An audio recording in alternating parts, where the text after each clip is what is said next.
Le roi et le ruisseau. Il était une fois un roi qui gagnait en puissance et en richesse chaque jour passant, et avec cela grandissait son arrogance. En fait, il était devenu tellement puissant qu'il commença à se considérer comme le dirigeant non seulement de l'humanité, mais aussi de la nature. Comment cette branche ose-t-elle me barrer la route? Je veux que cet arbre soit coupé.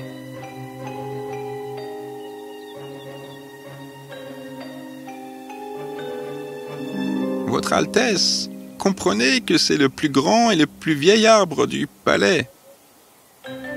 Alors il aurait dû se souvenir de me montrer du respect. Coupe-le. Le jardinier pensait que le roi oublierait tout de l'arbre, mais ce ne fut pas le cas. Quelques jours plus tard, alors que le roi repassait par là, il était très en colère. Je t'avais demandé d'abattre cet arbre. Comment oses-tu me désobéir? Garde! Mettez-le en prison. Et coupez-moi cet arbre. Mon bel arbre, s'il vous plaît. Père, s'il vous plaît, laissez partir le vieux jardinier. Il fera ce que vous dites. Ceci est mon dernier avertissement. Si tu ne coupes pas l'arbre, tu iras en prison.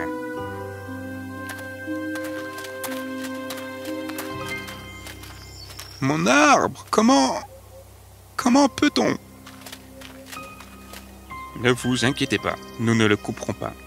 Nous le déplacerons dans le jardin à l'extérieur de votre maison. Merci, merci.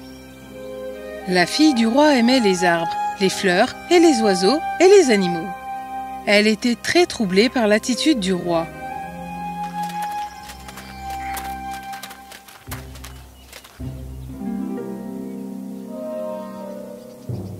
Je suis le roi. Ces fleurs devraient me regarder. Débarrassez-vous d'elles.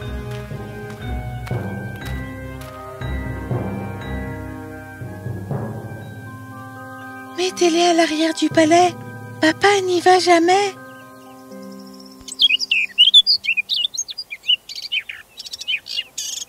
Comment ces oiseaux osent-ils me déranger? Abattez leur nid.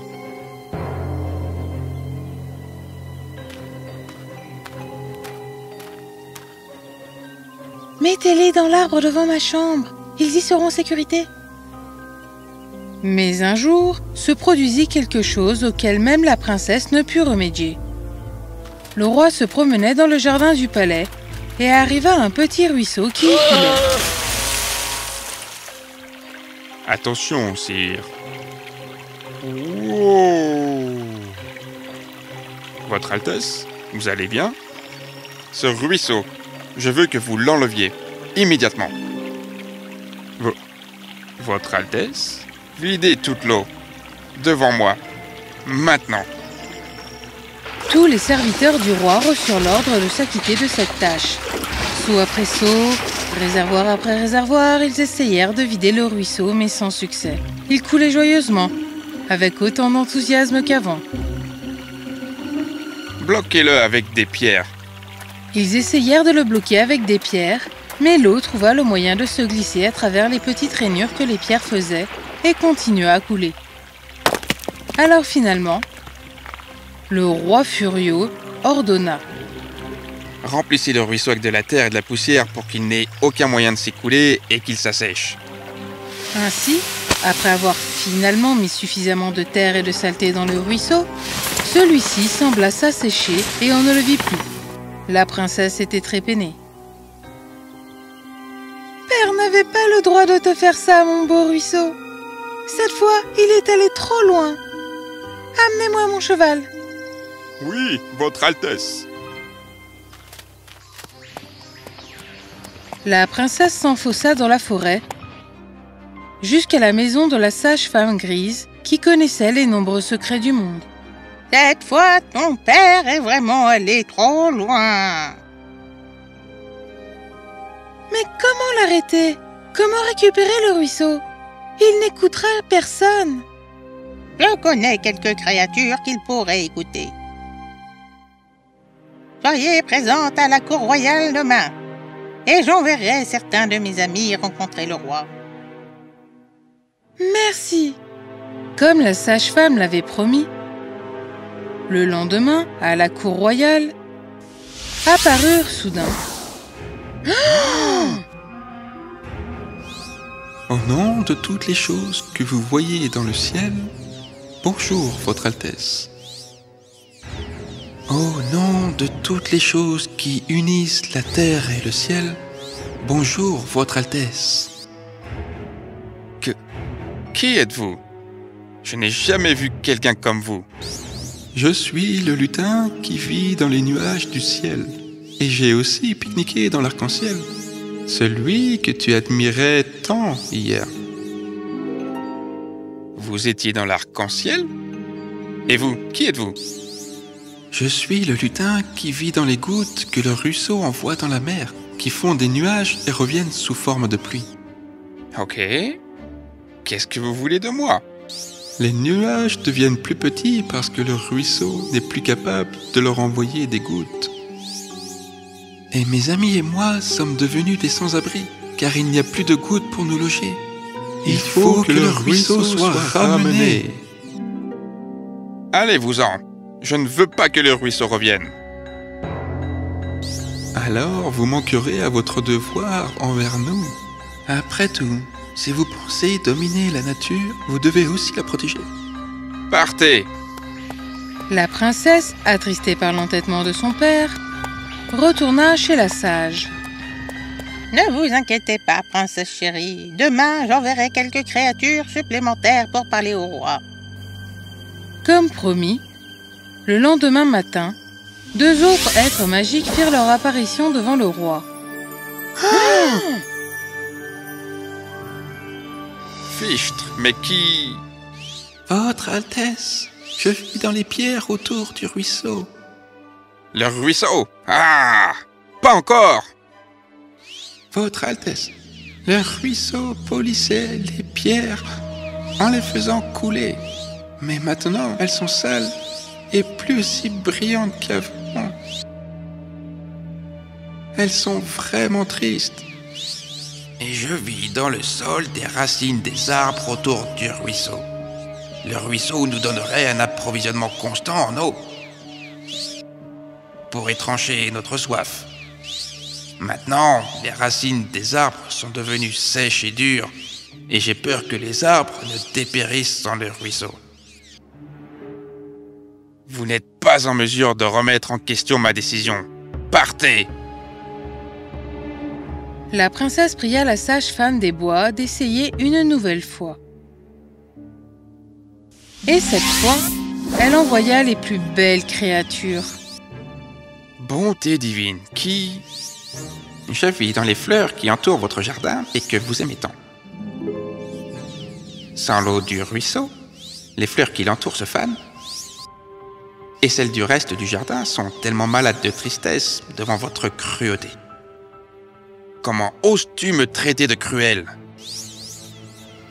Tuer des créatures innocentes est de la cruauté, Votre Altesse. Je vis dans l'herbe autour du ruisseau, celle sur laquelle vous aimiez faire de longues promenades.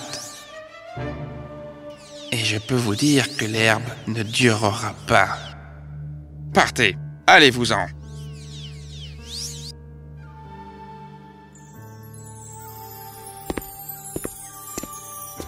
La princesse était en larmes, car elle voyait bien qu'il n'y avait aucun moyen de faire comprendre à son père les ravages qu'il causait au jardin, et à Mère Nature elle-même. La sage-femme lui assura qu'elle allait essayer une dernière fois.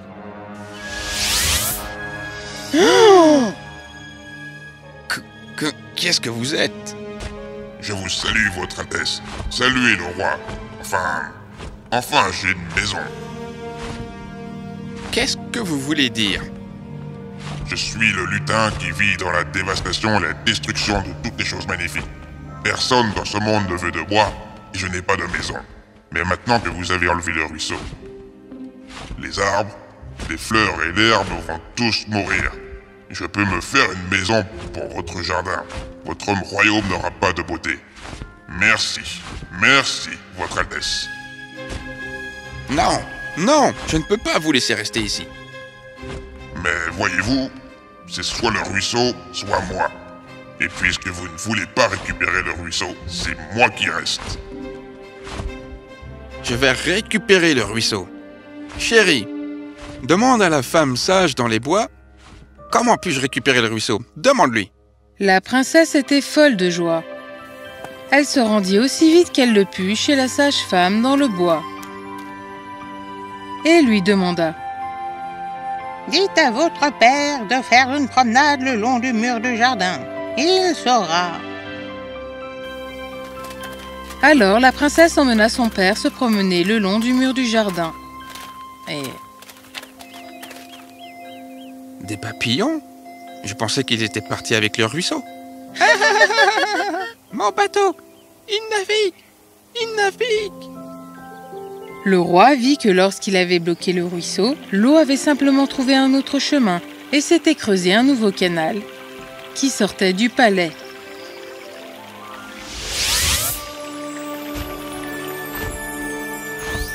Mère Nature trouve toujours un moyen. Si ce n'est pas dans votre jardin, alors ailleurs. Roi, vous ne pouvez pas vaincre la nature, même si vous devenez très puissant. Le roi avait finalement compris qu'en bloquant le ruisseau, seul son jardin avait souffert. Le ruisseau était plus florissant que jamais, apportant joie et plaisir au reste de la ville. Débloquez ce beau ruisseau maintenant. Père, merci. Je réalise enfin ce que signifie le vrai pouvoir. C'est comme Mère Nature, comme le ruisseau, apportant joie et plaisir à tous. Je ne serai plus jamais le fou arrogant que j'étais, je te le promets.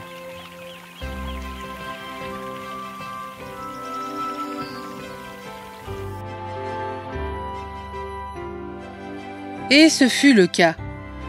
Le roi abandonna toute son arrogance